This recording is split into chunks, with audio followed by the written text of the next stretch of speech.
حضرت معاذ رضی اللہ تعالیٰ عنہ بیان کرتے ہیں، میں نے عرض کیا، اللہ کے رسول صلی اللہ علیہ وسلم، مجھے کوئی ایسا عمل بتائیں جو مجھے جنت میں داخل کر دے اور جہنم سے دور کر دے۔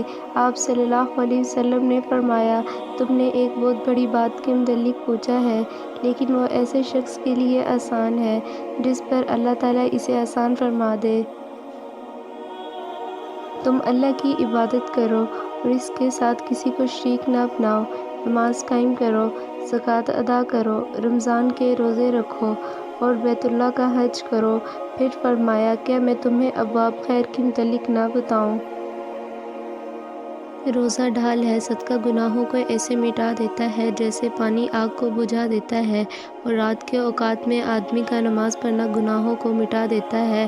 پھر آپ صلی اللہ علیہ وسلم نے سورۃ السجدہ کی آیت تلاوت فرمائی، ان کے پہلو بستروں سے دور رہتے ہیں۔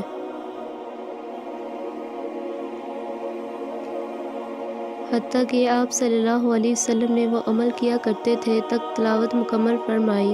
پھر آپ صلی اللہ علیہ وسلم نے فرمایا، کیا میں تمہیں دین کی بنیاد، اس کے ستون اور اس کی چوٹی کے متعلق نہ بتاؤں؟ میں نے عرض کیا، کیوں نہیں، اللہ کے رسول ضرور بتائیں۔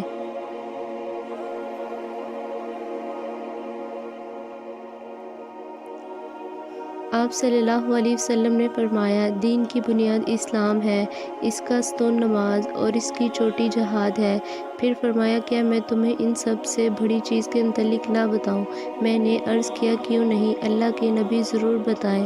آپ صلی اللہ علیہ وسلم نے اپنی زبان کو پکڑ کر فرمایا، اسے روک لو۔ میں نے عرض کیا، اللہ کے نبی، ہم اس سے جو کام کرتے ہیں کیا اس پر ہمارا مواخذہ ہوگا؟